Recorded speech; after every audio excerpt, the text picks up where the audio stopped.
इस समय की सबसे बड़ी खबर मुंबई से आ रही है। एनसीबी यानी नारकोटिक्स कंट्रोल ब्यूरो की टीम सर्च ऑपरेशन के लिए रिया चक्रवर्ती के घर पर पहुंची है।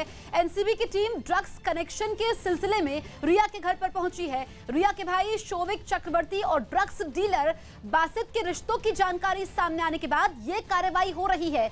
माना जा रहा है कि एनसीबी की टीम सबूतों की तलाश में रिया के घर पर पहुंची है। रिया और शोविक के बीच भी ड्रग्स की एक चैट सामने आई और न्यूज़ 18 इंडिया पर एक्सक्लूसिव तस्वीरें आप देख सकते हैं। सबसे पहले हमारे सहयोगी आनंद आप तक ये तस्वीरें पहुंचा रहे हैं। दो तस्वीरें आपके सामने हैं और लगभग 1 घंटा हो चुका है जब एनसीबी की टीम रिया के घर पर पहुंची है। साथ में मुंबई पुलिस भी है और एनसीबी की टीम में महिला अधिकारी भी शामिल है। रिया के परिवार से पूछताछ होगी। जो चैट्स सामने आई है उसके जरिए अब एनसीबी का शिकंजा रिया के परिवार पर कस चुका है। और जो दो अहम किरदार थे ड्रग्स डीलर बासित और जैद, इन्होंने शोविक का और सैमुअल मिरांडा का नाम लिया था। ऐसे में अब सबूत जुटाने के लिए एनसीबी की टीम रिया के घर पर पहुंची है। आनंद हमारे सहयोगी लाइव मौजूद हैं। आनंद, आप सबसे पहले हमें तस्वीरें दिखा रहे हैं। इस वक्त अपडेट क्या है, पहले ये बताइए। जी देखिए, सबसे बड़ा अपडेट ये है कि जो नारकोटिक्स कंट्रोल ब्यूरो के डिप्टी डायरेक्टर हैं केपीएस मल्होत्रा, जो इस केस को मॉनिटरिंग कर रहे हैं, इनकी अगुवाई में केस आगे बढ़ रहा है, वो यहाँ पर पहुंचे हैं। पूरी अपनी टीम के साथ पहुंचे और देखिए ये तस्वीरें, ये गाड़ी आप जो देख रहे हैं यहाँ पर, एक गाड़ी वो केपीएस मल्होत्रा उससे यहाँ पर आए हैं और पूरी टीम के साथ यहाँ से बिल्कुल यहाँ से आप जो देख रहे हैं वहाँ से सीधे अंदर गए हैं और ये सर्च ऑपरेशन में यहाँ पर शामिल हो गए। उन्होंने यहाँ पर मीडिया से बात भी की है और ये बोला है कि जो एनडीपीएस का जो लॉ है, जो कानून है, उसके मुताबिक ये सर्च ऑपरेशन यहाँ पर किया जा रहा है। सैमुअल मिरांडा का भी सर्च ऑपरेशन किया जा रहा है क्योंकि सीधे तौर पर जैद और वाशिद की जो चैट है वो सामने आई है। इसके अलावा 2 लोगों को गिरफ्तार किया गया है। जो इब्राहिम है वो भी शिकंजे में है और इन तमाम लोगों से जो जो एविडेंस मिले हैं, सीडीआर मिली है, उसके आधार पर ही एनडीपीएस एक्ट के तहत ये कार्रवाई की गई है। कि आप देख सकते हैं यहाँ पर पूरी नारकोटिक्स कंट्रोल ब्यूरो की टीम मौजूद है। बाहर मुंबई पुलिस यहाँ पे मौजूद है शांता कूज में। ये वो अपार्टमेंट है जहाँ पर रिया चक्रवर्ती, शोभिक चक्रवर्ती और इंद्रजीत चक्रवर्ती यहाँ पर रहते हैं और यहाँ पर सर्च ऑपरेशन जो केपीएस मल्होत्रा के अगुवाई में जो टीम है वो यहाँ पर कर रही है। नारकोटिक्स कंट्रोल ब्यूरो की जो मुंबई टीम है, दिल्ली टीम है, ये जॉइंट एक टीम है जो यहाँ पर ये सर्च ऑपरेशन कर रही है। और जिस तरह से सीधे तौर पर जो मैं आपको बता रहा हूँ कि वासिद सबसे अहम किरदार है। वासिद इस घर में लगातार आता था। 2 साल से वासिद का इस परिवार के अंदर आना जाना था। एक बांद्रा में बिल्कुल आनंद, मैं आपको रोकूंगी। आपने बताया कि केपीएस मल्होत्रा की टीम इस पूरे ऑपरेशन को लीड कर रही है। वो क्या कह रहे हैं इस मामले में, ये पहले सुन लेते हैं। सर, आप लोगों को प्लान मिला था? सर क्या कहाँ सर्च ऑपरेशन चल रहा था? It's just a procedural matter in NDPS Act. That's what we are following. Okay. Kindly let us do our job. That is what the request. Okay. Sir कहाँ search चल रहा है? Sir, Samuel के घर पर भी चल रहा है sir. Riyaz House and Samuel. यहाँ पे सर्च ऑपरेशन क्या कुछ इनपुट मिला है? सर ड्रग्स होने का कोई इनपुट मिला है? आनंद, हमारे सहयोगी लगातार हमारे साथ बने हुए हैं। आनंद, केपीएस मल्होत्रा ने ज्यादा कुछ तो नहीं बताया लेकिन अहम जानकारी ये दी कि सैमुअल मिरांडा के घर भी सर्च ऑपरेशन चल रहा है। यानी कि पैडलर, एक तरफ रिया के घर पर यहाँ पर सर्च ऑपरेशन चल रहा है, दूसरी तरफ सैमुअल मिरांडा पर भी शिकंजा कस चुका है। जी देखिए, बिल्कुल, क्योंकि सैमुअल मिरांडा का नाम भी चैट में सामने आया था और ये बात खुद कबूल की है जैद ने कि 3 बार शोभिक के कहने पे सैमुअल मिरांडा ने फ़ोन किया था जैद को और मुंबई में एक पॉइंट पर वहां पर सैमुअल मिरांडा और जैद की मुलाकात हुई थी। उसकी बाकायदा सीडीआर है, कॉल डिटेल रिकॉर्ड है नारकोटिक्स कंट्रोल ब्यूरो के पास। 10,000 रुपये में कंसाइनमेंट जो है वो जैद ने आगे पहुंचाया था। उसके बाद जैद के घर रेड हुई बांद्रा में और वहाँ से करीबन 9 लाख रुपये और विदेशी करेंसी बरामद हुई है। वहीं अगर वासिद की बात की जाए तो वासिद जो है वो ब्लू फ्लेम अपार्टमेंट में रहता है जहाँ सबसे पहले न्यूज़ 18 इंडिया पहुंचा था। हमने उनके पिता से बात की थी, उन्होंने बोला था कि यहाँ एजेंसी ने मेरे बेटे को उठाया है और उनका बेटा जो है वो छात्र है। वहाँ पर वासिद ने पूछताछ में अहम खुलासा किया है। जैसा मैं आपको लगातार बता रहा हूँ कि वासिद यहाँ पर लगातार उसका वासिद का आना जाना था और शोभिक बांद्रा में जिस फुटबॉल क्लब में खेलने जाता था वहाँ पर वासिद की मुलाकात जो है वो शोभिक से हुई। वहीं पे जो फैजान इब्राहिम है ये वहाँ पर आता था और उसके बाद जब इन लोगों ने देखा जो कॉलेज के 20-22 साल के लड़के थे कि एक बड़े परिवार का लड़का जिसकी बहन एक एक्टर है वो अगर ड्रग्स डीलिंग में आना चाह रहा है या वो हमसे कंसाइनमेंट मांग रहा है तो धीरे धीरे ये लोग बॉलीवुड में घुसपैठ करने की कोशिश करने लगे। जो 20-22 साल के छात्र थे और उसके बाद ड्रग्स की छोटी छोटी कंसाइनमेंट जो है ये आगे पहुँचाने लगे।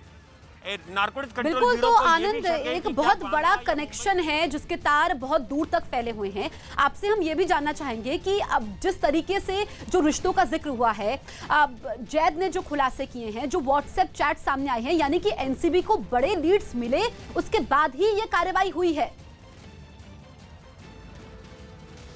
ये देखिए बिल्कुल बड़े लीड मिले हैं। और देखिए मैं आपको एक और चीज दिखाऊं, ये देखिए ये रिफ्लेक्शन बार एंड किचन है और इसमें कैजान इब्राहिम बकायदा पीआर एग्जीक्यूटिव के तौर पे काम करता है। ये भी शिकंजे में है। इसके सीधे संबंध वासिद और जैद से बताए जा रहे हैं। यानी कि आप देखिए पीआर एग्जीक्यूटिव का काम करने वाला ड्रग डीलिंग से जुड़ा, और धीरे धीरे इन लोगों ने बॉलीवुड में अपनी पैठ बनाना शुरू करने के लिए जो ड्रग डीलिंग है उसको, उसके नेक्सस को आगे बढ़ाना शुरू करा।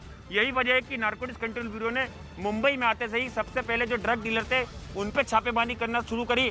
और नारकोटिक्स कंट्रोल ब्यूरो का पहला मिशन ये था कि शौविक या रिया चक्रवर्ती, जो पूरा ड्रग्स नेक्सस सामने आ रहा है सुशांत सिंह मौत मामले में, उसमें आखिर वो कौन ड्रग पेडलर है, कौन ड्रग डीलर है जो बॉलीवुड में या सेलिब्रिटीज को ड्रग प्रोवाइड कराते हैं। और उसके बाद ही नारकोटिक्स कंट्रोल ब्यूरो को सफलता मिली जैद की गिरफ्तारी से। जैद के बाद जो है वासिद का नाम सामने आया, और इसके पहले दो और लड़के थे, हालांकि वो जमानत पे, करण और अब्बास, उनसे भी एक अहम लीड मिली जिससे कि वासिद तक जो नारकोटिक्स कंट्रोल ब्यूरो उसकी टीम पहुंची थी। और यहाँ पर हम आपको लगातार वो तस्वीरें दिखा रहे हैं जहाँ पर कि केपीएस मल्होत्रा जो हैं डिप्टी डायरेक्टर, वो इस अपार्टमेंट के अंदर रिया चक्रवर्ती, शौविक चक्रवर्ती, इंद्रजीत चक्रवर्ती के घर के अंदर मौजूद है। लगातार जो सर्च ऑपरेशन वो किया जा रहा है। और जाहिर तौर पर जिस तरह से जैद रिमांड पर है, जैद ने बहुत सारी इंपॉर्टेंट जानकारियां बताई होंगी जिसके आधार पर ये सर्च ऑपरेशन यहाँ पर चल बिल्कुल रहा है। मुंबई आनंद, पुलिस को लगभग इसकी 1 घंटा हो चुका है जब एनसीबी की टीम रिया के घर के अंदर मौजूद है। अंदर खाने से क्या खबरें मिल रही है? क्या रिया का परिवार एनसीबी की टीम को सहयोग कर रहा है? जी देखिए, जिस तरह से चक्रवर्ती परिवार का व्यवहार सीबीआई के सामने रहा है, तो जाहिर तौर पर यहाँ पर कॉर्पोरेट क्या नारकोटिक्स कंट्रोल ब्यूरो परिवार करता है, ये बहुत ही देखने वाली बात होगी कि जब यहाँ से टीम निकलेगी तो क्या कुछ लेकर यहाँ से निकलती है। लेकिन इतना तो साफ है कि जिस तरह से ड्रग सनेशन में चक्रवर्ती परिवार का नाम सामने आया है, और जो सबसे अहम चैट थी जिसमें कि रिया शौविक से वो शख्स के बारे में बात करी कि वो शख्स के लिए बट चाहिए, तो आखिर वो शख्स कौन है, ये कई सवाल अपने आप में करता है कि वो आखिर वो शख्स कौन है।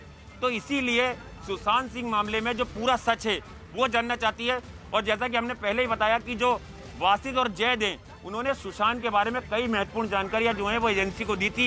यही वजह है कि रिया चक्रवर्ती और शौविक के घर नारकोटिक्स कंट्रोल ब्यूरो को सर्च ऑपरेशन करना पड़ा।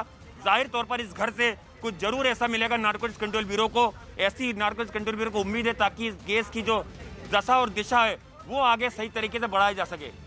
बिल्कुल आनंद, हमें एक्सक्लूसिव तस्वीरें दिखा रहे हैं मुंबई से। सुशांत मर्डर केस से जुड़ी सबसे बड़ी खबर हम आपको बता रहे हैं। ड्रग्स कनेक्शन को लेकर के एनसीबी की टीम रिया के घर पर पहुंची है और सबसे पहले न्यूज 18 इंडिया पर आप ये तस्वीरें देख सकते हैं। लगभग 1 घंटा हो चुका है जब एनसीबी की टीम रिया के घर के अंदर मौजूद है। आनंद, हमारे सहयोगी पल पल की जानकारी सबसे पहले न्यूज 18 इंडिया पर आप तक पहुंचा रहे हैं। आनंद, हम आपसे ये भी समझना चाहेंगे कि जो व्हाट्सएप चैट है वो एक अहम सबूत है। इसके अलावा जो रिया का परिवार है उसमें इंद्रजीत चक्रवर्ती जो कि रिया के पिता हैं, उनकी बात करें, वो व्हाट्सएप चैट में उनके लिए भी ड्रग्स की बात सामने आ रही थी। इसको लेकर के एनसीबी की टीम का क्या कहना है?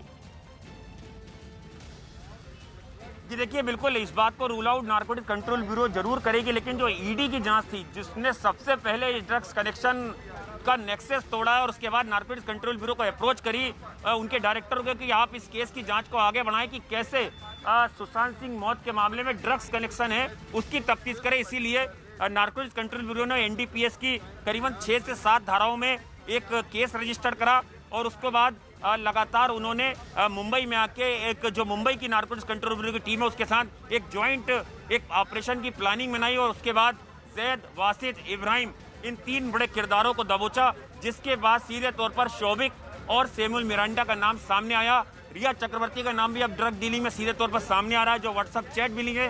तो जाहिर तौर पर चक्रवर्ती परिवार की मुश्किलें आने वाले दिनों में काफ़ी बढ़ेंगी, क्योंकि 3 एजेंसी का जो शिकंजा है वो उन पे लगातार कसता जा रहा है। तीनों ही देश की बड़ी एजेंसी है। सीबीआई लगातार सुशांत सिंह मौत का सच जानना चाहती है, ईडी मनी ट्रेल की जांच कर रही है और नारकोटिक्स कंट्रोल ब्यूरो पूरा ड्रग्स जो नेक्सस है सुशांत सिंह मौत के मामले में उसको खंगालने में जुटी हुई है। बिल्कुल आनंद, एक अहम बात और ये है कि जब रिया चक्रवर्ती ने न्यूज़ 18 इंडिया को एक्सक्लूसिव इंटरव्यू दिया था, उसमें रिया ने इस बात को नकारा था। उन्होंने कहा था कि वो उन्होंने कभी ड्रग्स नहीं ली, चाहे तो उनका ब्लड सैंपल ले लीजिए। लेकिन अब जो ये कार्रवाई हुई है, जो व्हाट्सएप चैट सामने आई है, रिया का हर झूठ बेनकाब हो गया है। ये देखिए, ये जरूरी नहीं है कि अगर कोई शख्स ड्रग्स नहीं ले रहा है तो वो आरोपी नहीं है। अगर आप किसी से ड्रग्स मंगा रहे हैं या वो ड्रग्स को आगे कहीं परचेज कर रहा है, सप्लाई कर रहे हैं या उसको खरीद रहे हैं या बेच रहे हैं, उसकी खरीद फरोख्त कर रहे हैं, तो वो भी एक अपराध है। तो जाहिर तौर पर रिया चक्रवर्ती चाहे कितने भी दावे करें कि वो ड्रग्स नहीं लेती हैं, लेकिन चैट में वो किसके लिए बट की डिमांड कर रही हैं, वो किसके लिए बोल रही हैं कि 10 सिगरेट की जरूरत पड़ती है, आखिर वो शख्स कौन है? आप खुद समझिए कि ये सवाल अपने आप में कई बड़े मायने रखता है कि आखिर रिया चक्रवर्ती अपने भाई से किसके लिए बट बुला रही हैं।